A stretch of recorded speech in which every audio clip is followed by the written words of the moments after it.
بسم اللہ الرحمن الرحیم۔ عزیز طلبہ و طالبات، السلام علیکم۔ یہ ویڈیو کلاس دہم کے طلبہ و طالبات کے لیے ہے۔ آج ہم اسلامیات لازمی کا موضوعاتی مطالعہ کریں گے۔ آج کی ویڈیو میں ہم سبق نمبر 7 پڑھیں گے، جس کا موضوع ہے عائلی زندگی کی اہمیت۔ لیکن ویڈیو شروع کرنے سے پہلے ہمیشہ کی طرح ہماری آپ سے گزارش ہے کہ مزید ایسی ویڈیوز حاصل کرنے کے لیے آپ ہمارے چینل کو سبسکرائب کر لیجئے اور بیل آئیکن کو بھی پریس کر لیجئے تاکہ باقاعدگی سے آپ کو کورس سے متعلقہ ویڈیوز ملتی رہیں۔ تو سبق کا آغاز کرتے ہیں۔ سوال ہے، عائلی زندگی سے کیا مراد ہے، یا عائلی زندگی کے مقاصد تحریر کیجئے۔ جواب، عائلی یعنی خاندانی زندگی کا مفہوم۔ عائلی زندگی سے مراد خاندانی، گھریلو یا خانگی زندگی ہے، جسے انگریزی میں فیملی لائف کہا جاتا ہے۔ اردو میں اس کے لیے موزوں لفظ خاندان، کنبہ یا گھرانہ ہے۔ عائل کا لفظ عربی میں بیوی کے لیے استعمال نہیں ہوتا، بلکہ پورے کنبے اور خاندان کے لیے ہوتا ہے، اور کنبہ اور خاندان میں والدین، اولاد اور دیگر عزیز و اقربا بھی شامل ہیں۔ اس لیے عائلی زندگی کا مفہوم گھریلو خانگی زندگی زیادہ مناسب ہے۔ عائلی زندگی کی اہمیت۔ خاندان یا کنبہ انسانی تمدن کا سب سے پہلا اور بنیادی دائرہ ہے۔ انسان اس دنیا میں آنکھ کھولتے ہی اپنے ارد گرد رشتوں اور تعلقات کا ایک وسیع جال دیکھتا ہے۔ وہ کوئی جنگل کا درخت نہیں ہے جو زمین سے غذا حاصل کر کے یا سورج کی کرنوں کی روشنی اور ہوا پانی کے بل پر زندہ رہ سکے، بلکہ زندگی میں اسے قدم قدم پر دوسروں کی ضرورت ہوتی ہے۔ سب سے پہلے پرورش کے لیے اسے ماں باپ کی ضرورت ہے، پھر تعاون اور مل جل کر زندگی گزارنے کے لیے قدم قدم پر اسے دوسرے رشتہ داروں اور ہمدردوں کی ضرورت ہے۔ گھر کی زندگی کو خوشگوار بنانے کے لیے میاں بیوی میں محبت و رحمت کے گہرے جذبات کی ضرورت ہے۔ وہ گھر روئے زمین پر بہشت و خلد کی تجلیاں اور بہاریں لیے ہوتا ہے، جس میں شوہر اور بیوی صورت اور سیرت کے میزان میں پورے اترتے ہیں۔ بڑے بوڑھوں کی زندگی کو آرام دہ بنانے کے لیے فرما بردار اور سعادت مند اولاد کی ضرورت ہے۔ بقول علامہ اقبال رحمۃ اللہ علیہ، یہ فیضان نظر تھا یا کہ مکتب کی کرامت تھی، سکھائے کس نے اسماعیل کو آداب فرزندی۔ توازن اور اعتدال۔ اسلام نے عائلی یا خاندانی زندگی کی حد بندی میں توازن اور اعتدال کو پیش نظر رکھا ہے، اور میاں بیوی، اولاد اور والدین کے حقوق و فرائض کی منصفانہ، عادلانہ اور واضح تقسیم کر دی ہے، تاکہ ایک دوسرے پر ظلم و زیادتی نہ ہو اور باہمی تعلقات کی خوشگواری سے ایک صالح معاشرہ اور جاندار تمدن وجود میں آئے۔ عائلی زندگی کی حیثیت ایک اثر ساز کارخانے کی سی ہے جو تمدنی زندگی کے لیے قسم قسم کے مناسب، موزوں اور مضبوط ہتھیار ڈھالنے کا کام سر انجام دیتا ہے۔ جیسے افراد ہوں گے اسی قسم کا معاشرہ وجود میں آئے گا۔ ظاہر ہے افراد کی تربیت عائلی یا خاندانی زندگی کے سوا کسی اور ادارے میں مناسب اور مکمل طور پر نہیں ہو سکتی۔ ہمدردی، ایثار، خیرخواہی اور تحمل کی اعلیٰ صفات پیدا کرنے کے لیے اس بنیادی ادارے کا وجود لازم بلکہ ناگزیر ہے۔ سوال نمبر 2، خاندانی نظام کی اہمیت پر نوٹ لکھیں۔ جواب، خاندانی نظام۔ خاندانی نظام کا اولین مقصد نسل انسانی کی بقا اور پرورش ہے، تاکہ انسانوں کا نسل در نسل سلسلہ چلتا رہے۔ اس کی اہمیت درج ذیل ہے۔ بقائے نسل انسانی۔ خاندانی زندگی کا اولین مقصد نسل انسانی کی بقا ہے، تاکہ انسانوں کا نسل در نسل سلسلہ چلتا رہے اور دنیا انسان کی جنس سے خالی نہ ہو جائے۔ قرآن مجید میں ارشاد ہوتا ہے، نساؤکم خرس لکم فاتو خرسکم انا شئتم وقدموا، سورہ البقرہ آیت نمبر 223۔ ترجمہ: تمہاری بیویاں تمہارے لیے کھیتی ہیں، جیسے چاہو اپنی کھیتی میں آؤ اور اپنے لیے آگے بھیجو۔ اس آیت میں خارسہ یعنی کھیتی کے لفظ سے اس طرف اشارہ ہے کہ نکاح سے اصل مراد پھل یعنی اولاد کا حصول ہے، نہ کہ محض لذت کا حصول اور تفریح، کیونکہ کسان کھیت میں جو محنت کرتا ہے وہ پیداوار کے لیے کرتا ہے۔ سورہ کوثر میں ہے انا اعطیناک الکوثر، یعنی اے نبی صلی اللہ علیہ وآلہ وسلم ہم نے تمہیں کوثر عطا کی۔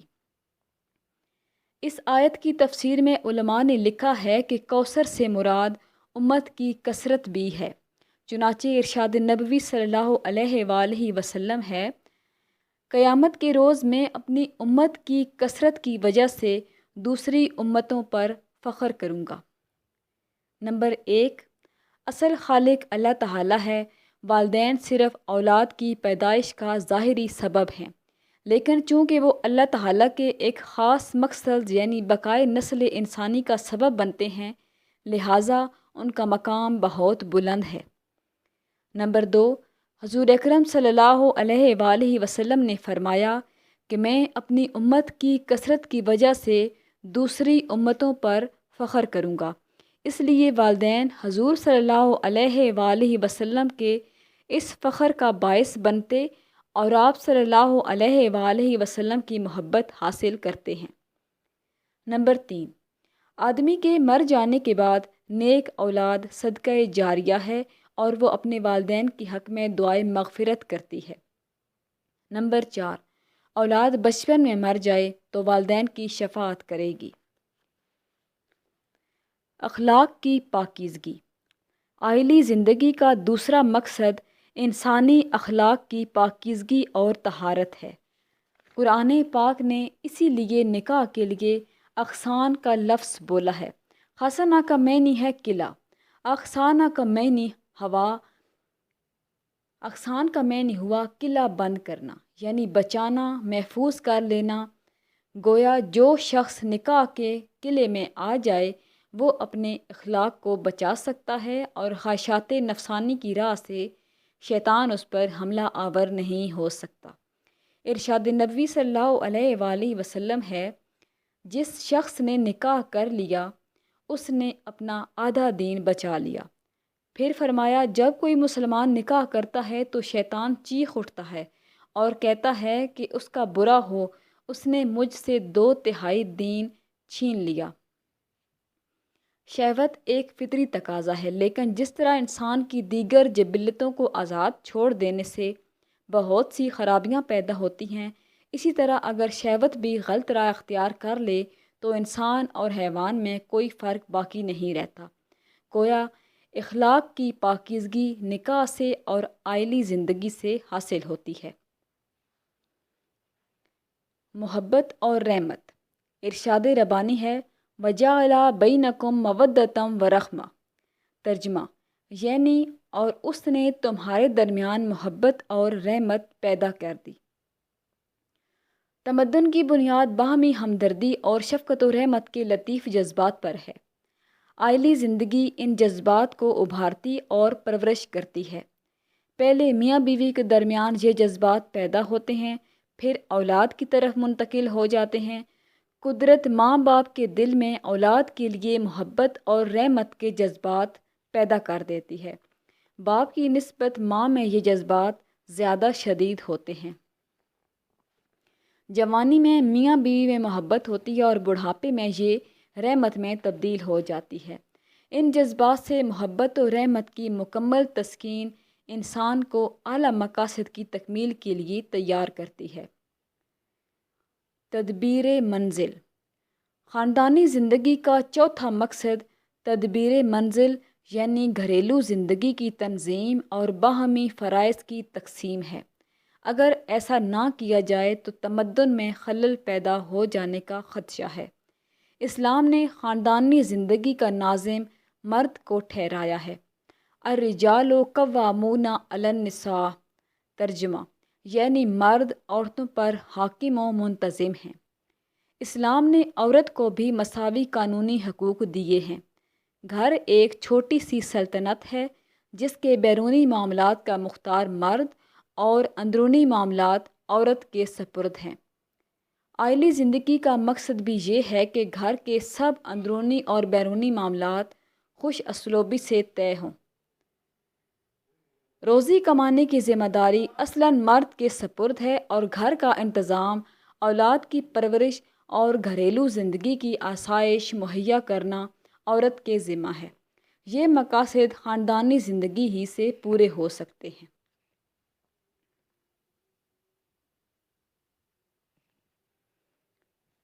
تربیت اولاد اپنی پرورش کے لیے والدین کی دست نگر ہوتی ہے۔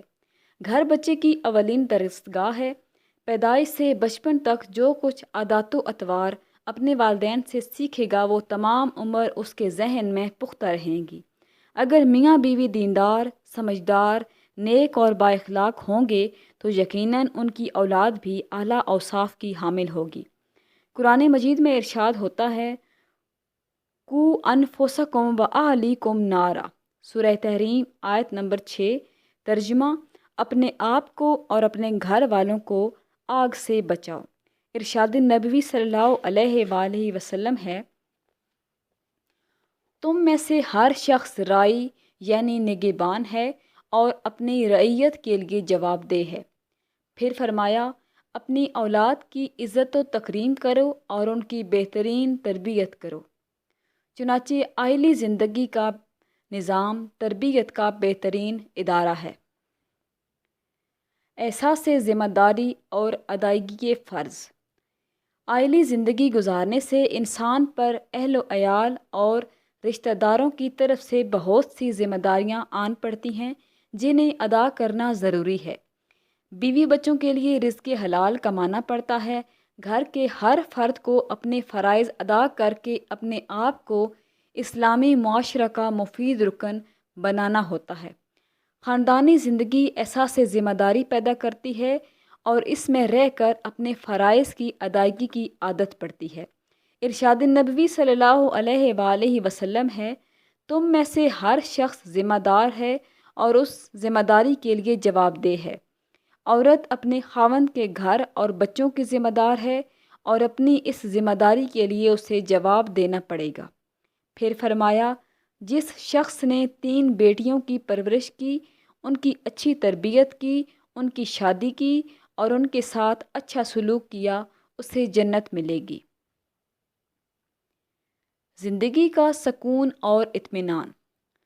قرآن مجید میں ارشاد ہوتا ہے، خلق لکم من انفسکم ازواجا لتسکنوا الیہا وجعل بینکم مودۃ ورحمہ، سورہ روم آیت نمبر 21۔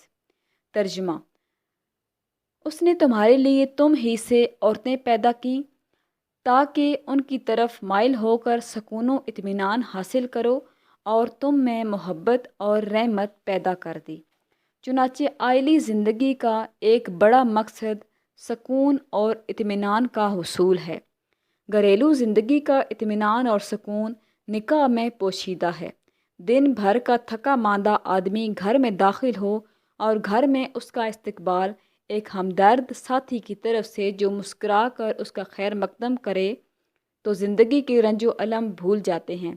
انسان اپنے بیوی بچوں کے درمیان بیٹھ کر زندگی کی تمام کلفتیں فراموش کر دیتا ہے اور وہ اگلی صبح تازہ دم ہو کر زندگی کی تگ و دو میں شریک ہو جاتا ہے۔ ارشاد نبوی صلی اللہ علیہ وآلہ وسلم ہے، 4 باتیں ہیں جن کی وجہ سے عورت کو نکاح کے لیے پسند کیا جاتا ہے: مال، حسب و نسب، حسن و جمال اور دینداری۔ اے پیارے، دیندار عورت کو غنیمت جان۔ پھر فرمایا، دنیا کا بہترین ساز و سامان نیک بیوی ہے۔ سوال نمبر 3، زوجین کے ایک دوسرے پر کیا حقوق ہیں، یا زوجین کے باہمی حقوق و فرائض بیان کریں۔ جواب: خاوند کے حقوق یا بیوی کے فرائض۔ نمبر 1، اطاعت شرعی۔ بیوی کے لیے لازم ہے کہ وہ اپنے خاوند کی اطاعت شعار اور فرما بردار ہو۔ وہ اپنے خاوند کا ہر جائز حکم بجا لائے اور اس کی نافرمانی اور سرکشی نہ کرے۔ قرآن مجید میں اطاعت شعار اور نیک بیویوں کی تعریف کی گئی ہے، جیسا کہ ارشاد ہوتا ہے فالصالحات قانتات حافظات للغیب بما حفظ اللہ، سورہ النساء آیت نمبر 34۔ ترجمہ: تو جو نیک بیویاں ہیں وہ مردوں کے حکم پر چلتی ہیں اور ان کے پیٹھ پیچھے خدا کی حفاظت میں خبرداری کرتی ہیں۔ احادیث مبارکہ میں بھی بیوی کو خاوند کے احکامات اور مطالبات کی تاکید کی گئی ہے۔ چنانچہ حضور صلی اللہ علیہ وآلہ وسلم سے دریافت کیا گیا کہ کون سی عورت افضل ہے؟ فرمایا جو مرد کے حکم کی تعمیل کرے اور اس کی ایسی بات کی مخالفت نہ کرے جو خاوند پر گراں گزرے۔ نمبر 2، مال و عزت کی حفاظت۔ عورت کے لیے لازم ہے کہ خاوند کی عدم موجودگی میں اس کے مال اور عزت کی حفاظت کرے۔ اوپر کی آیات میں حافظات للغیب بما حفظ اللہ یعنی اور ان کے پیٹھ پیچھے خدا کی حفاظت میں مال اور آبرو کی خبرداری کرتی رہے کا مفہوم یہی ہے۔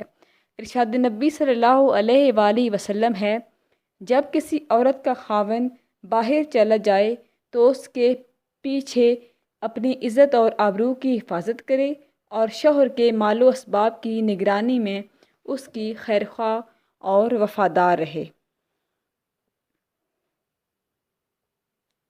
نمبر 3، شوہر کی خوشنودی۔ بلا شبہ وہ گھر روئے زمین پر بہشت و خلد کی تجلیاں اور بہاریں لیے ہوتا ہے جس میں شوہر اور بیوی صورت اور سیرت کی میزان میں پورے اترتے ہیں۔ عورت کا یہ بھی فرض ہے کہ وہ اپنے شوہر کو راضی اور خوش رکھے، اسے ناراض نہ کرے اور اس کی خوشنودی کا خیال رکھے۔ ارشاد نبوی صلی اللہ علیہ وآلہ وسلم ہے، 3 آدمیوں کی نہ نماز قبول ہے نہ قربانی، ان میں سے ایک وہ عورت ہے جس کا شوہر اس سے ناخوش ہو۔ نمبر 4، شکر گزاری۔ عورت کے ذمہ یہ بھی فریضہ عائد کیا گیا ہے کہ مرد کے احسان کی شکر گزاری کرے، اور اگر مرد کسی مجبوری کی وجہ سے اس کے کسی ایک مطالبے کو پورا نہ کر سکے تو اس کی تمام خدمات اور احسانات پر پانی نہ پھیر دے۔ میاں بیوی انسانی گاڑی کے 2 پہیے ہیں، اگر یہ دونوں پہیے اپنے اپنے فرائض خوش اسلوبی سے ادا کریں تو انسانی زندگی کی گاڑی کامیابی سے رواں دواں رہتی ہے اور گھر کا ماحول جنت کا نمونہ پیش کرتا ہے۔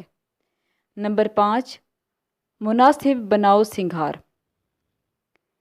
عورت کے لیے یہ بھی لازم ہے کہ وہ اپنے جسم اور لباس کو صاف ستھرا رکھے تاکہ اس کا شوہر اس سے خوش اور مطمئن رہے۔ نمبر 6، طلاق کا حق۔ اگرچہ ارشاد نبوی صلی اللہ علیہ وآلہ وسلم کے مطابق حلال اور جائز کاموں میں سے طلاق اللہ تعالیٰ کے نزدیک سب سے ناپسندیدہ فعل ہے، لیکن یہ ایک آخری چارہ کار ہے۔ جب ایسی نوبت آ جائے تو بحالت مجبوری شوہر بیوی کو طلاق دے سکتا ہے۔ بیوی کے حقوق یا شوہر کے فرائض۔ نمبر 1، حسن سلوک۔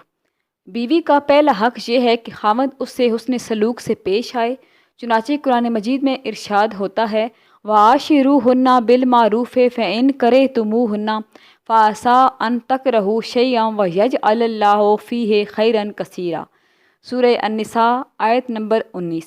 ترجمہ: اور ان کے ساتھ اچھی طرح سے رہو سہو، پس اگر وہ تم کو ناپسند ہوں تو عجب نہیں کہ تم کسی چیز کو ناپسند کرو، اور خدا اس میں بہت سی بھلائی پیدا کر دے۔ اس بات کی وضاحت نبی اکرم صلی اللہ علیہ وآلہ وسلم کی ایک حدیث مبارکہ سے بھی ہوتی ہے، جس میں ارشاد ہوا ہے، اپنی بیویوں میں کوئی برائی دیکھ کر ان سے نفرت نہ کرنے لگ جاؤ، اگر تم غور کرو گے تو تمہیں ان میں کوئی اچھائی بھی ضرور نظر آئے گی۔ نمبر 2، حق مہر۔ مرد کا فرض ہے کہ وہ خوشی سے عورت کا حق مہر ادا کرے۔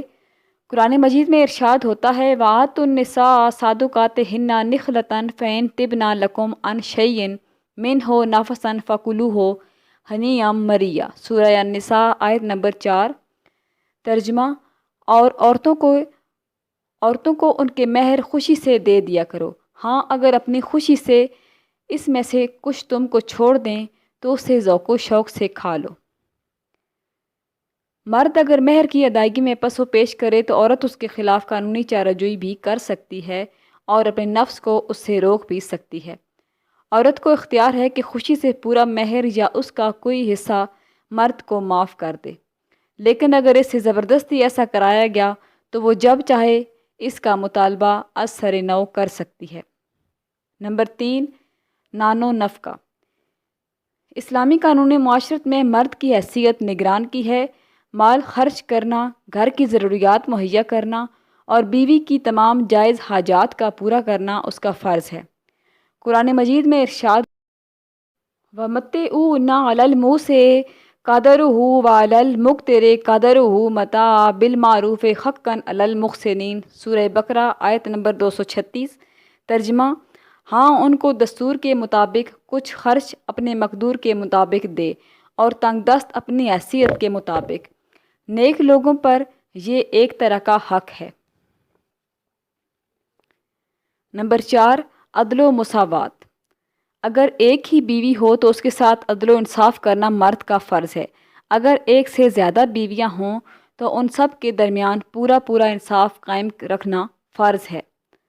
اگر کسی شخص کو عدل نہ کر سکنے کا خطرہ ہے تو وہ دوسری شادی ہرگز نہ کرے، کیونکہ شادی محض عیش و عشرت کا نام نہیں، یہ ایک بہت بڑی معاشرتی ذمہ داری ہے۔ جو شخص ایک سے زیادہ نکاح کر سکتا ہے اور کسی ایک ہی بیوی کا ہو رہتا ہے اور دوسروں کے حقوق ادا نہیں کرتا، قرآن پاک اسے ظالم قرار دیتا ہے۔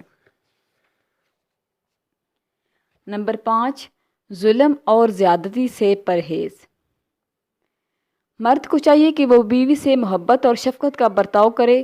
مرد کا فرض ہے کہ حاکم اور نگران ہونے کی حیثیت سے اسے جو اختیارات حاصل ہیں، مثلاً طلاق اور تادیب، ڈانٹ ڈپٹ وغیرہ، ان کا ناجائز استعمال نہ کرے۔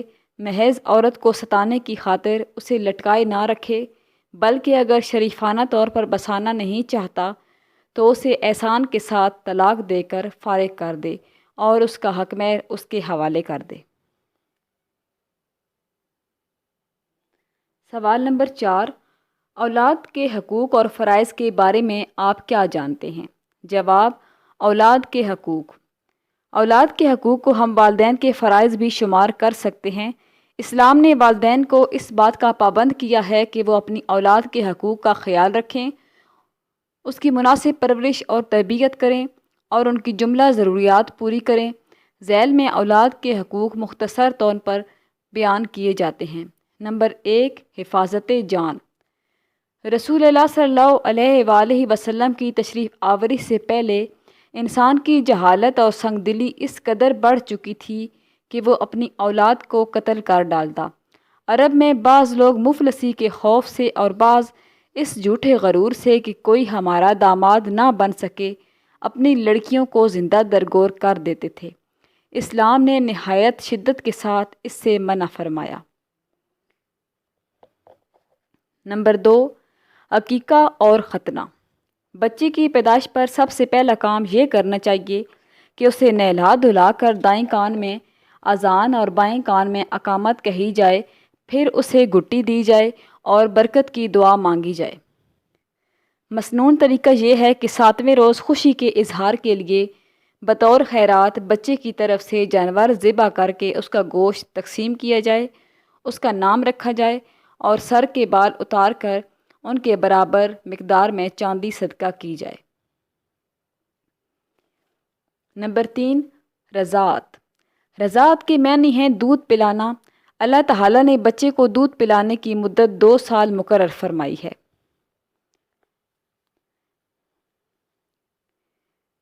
اور مائیں اپنے بچوں کو پورے 2 سال دودھ پلائیں۔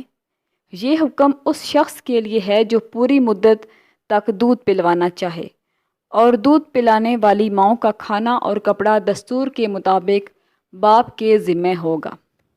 نمبر 4، تعلیم اور تربیت۔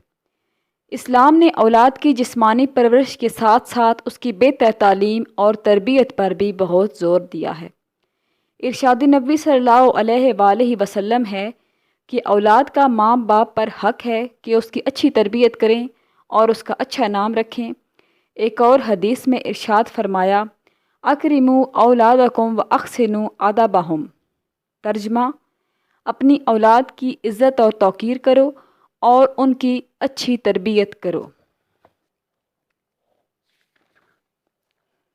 نمبر 5، بچیوں کی پرورش اور تربیت۔ لڑکی کو بوجھ، مصیبت یا کم تر سمجھنے کی غلط ذہنیت کو ختم کرنے کے لیے اسلام نے لڑکیوں کی تعلیم و تربیت پر بہت زور دیا ہے۔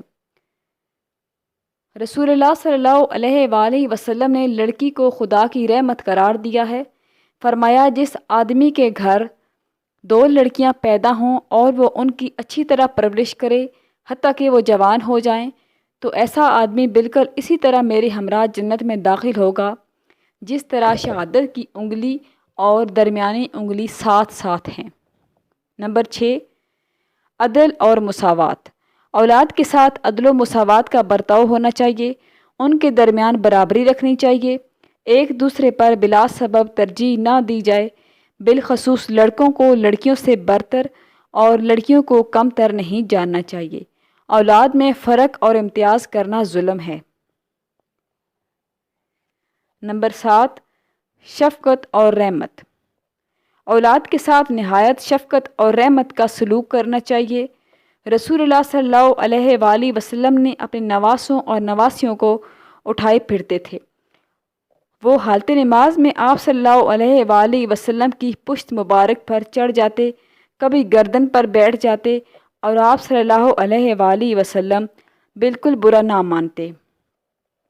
بخاری شریف میں ہے کہ اقرع بن حابس ایک سخت مزاج عرب سردار تھا۔ وہ آپ صلی اللہ علیہ وآلہ وسلم کی خدمت میں حاضر تھا۔ آپ صلی اللہ علیہ وآلہ وسلم اپنے نواسے حسن رضی اللہ تعالیٰ عنہ سے پیار کر رہے تھے۔ وہ دیکھ کر بولا، میرے 10 بچے ہیں، میں نے کبھی ان میں سے کسی کو نہیں چوما۔ آپ صلی اللہ علیہ وآلہ وسلم نے فرمایا، جو دوسروں پر رحم نہ کرے اس پر بھی رحم نہیں کیا جاتا۔ نمبر 8، نکاح۔ پرورش اور تعلیم و تربیت کے بعد جوان اولاد کے لیے اچھا رشتہ تلاش کرنا اور ان کا نکاح کرنا بھی والدین کے ذمہ ایک اہم فریضہ ہے۔ ارشاد نبوی صلی اللہ علیہ وآلہ وسلم ہے، 3 چیزوں میں دیر نہیں ہونی چاہیے، نماز میں جب اس کا وقت آ جائے، جنازے میں جب کہ وہ حاضر ہو، اور لڑکی کی شادی میں جب اس کا مناسب برمل مل جائے۔